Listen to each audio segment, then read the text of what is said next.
BRS working president మాజీ మంత్రి కేటీఆర్కు చిక్కులు తప్పేలా లేవు. ఎందుకంటే బుధవారం నాడు సుప్రీంకోర్టులో ఆయనకు చుక్కెదురైంది.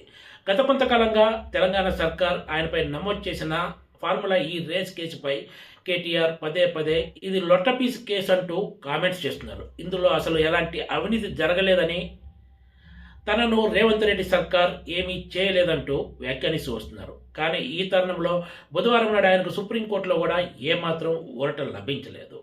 ఏసీబీ నమోదు చేసిన ఎఫ్ఐఆర్ను క్వాష్ చేయాలంటూ ఆయన సుప్రీంకోర్టును ఆశ్రయించారు. విచారణ ప్రాథమిక దశలో ఉన్నందున ఈ దశలో తాము జోక్యం చేసుకోలేమంటూ సుప్రీంకోర్టు స్పష్టం చేసింది.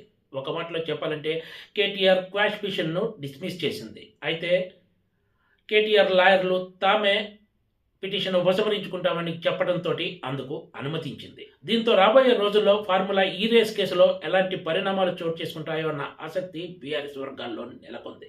రేవంత్ రెడ్డి సర్కార్ ఫార్ములా ఈ రేస్ కేసులో మాజీ మంత్రి కేటీఆర్ను అరెస్ట్ చేసే అవకాశం ఉందంటూ ప్రచారం జరిగిన విషయం తెలిసిందే. మరోవైపు ఆయన జనవరి 16న ఈడీ ముందు ఫార్ములా ఈ రేస్ కేసు విషయంలోనే హాజరు కాబోతున్నారు. ఈడీ విచారణ తర్వాత ఏసీబీ ఈ కేసు విషయంలో మరింత దూకుడు పెంచే అవకాశం ఉందని అధికార వర్గాలు చెబుతున్నాయి.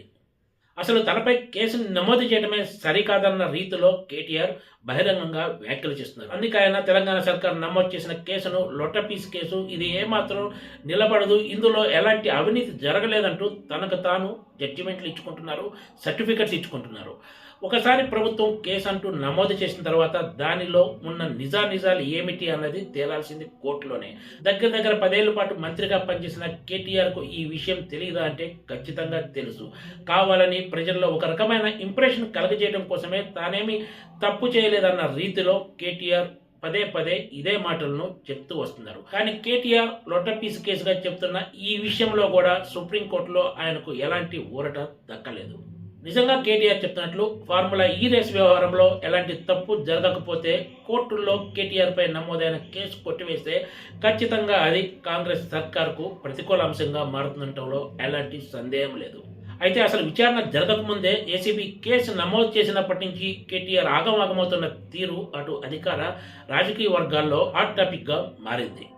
ఎక్కడి వరకో ఎందుకు, పక్కనే ఉన్న ఆంధ్రప్రదేశ్లో సుదీర్ఘకాలం పాటు ముఖ్యమంత్రిగా పనిచేసిన చంద్రబాబు నాయుడును కూడా అప్పటి జగన్ సర్కార్ స్కిల్ డెవలప్మెంట్ కేసులో అరెస్ట్ చేసి దగ్గర 50 రోజుల పాటు జైల్లో పెట్టిన సంగతి తెలిసిందే. కానీ మంత్రిగా పనిచేసిన కేటీఆర్ అసలు తనపై కేసును నమోదు చేయటం ఏంటి అన్న రీతిలో వ్యవహరిస్తూ వస్తున్నారు. అసలు తనపై కేసు ఎలా పెడతారు, విచారణ ఎలా చేస్తారు, తాను హైదరాబాద్ ఇమేజ్ పెంచడం కోసం, తెలంగాణ రాష్ట్రం కోసమే ఇదంతా చేసినట్లు చెప్పుకుంటున్నారు. ఏసీబీ అలా కేసు నమోదు చేస్తుందో ఇలా ఆగమేఘాల మీద హైకోర్టును ఆశ్రయించి క్వాష్ పిటిషన్ దాఖలు చేశారు. అక్కడ ఊరట లభించలేదు. దీంతో ఆ వెంటనే సుప్రీంకోర్టును కూడా ఆశ్రయించారు.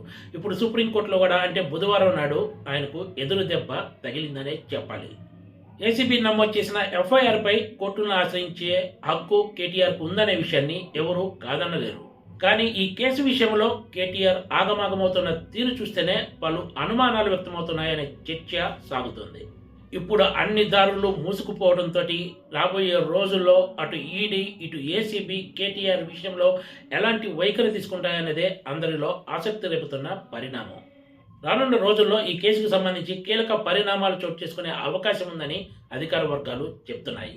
ప్రస్తుతం న్యాయపరంగా ఎలాంటి అడ్డంకులు లేకపోవడంతో ఈ కేసు విషయంలో తెలంగాణ సర్కార్ రానున్న రోజుల్లో ఎలా వ్యవహరిస్తుందన్నదే ఇప్పుడు అందరి దృష్టిని ఆకర్షిస్తున్న అంశం. Please subscribe TGTV.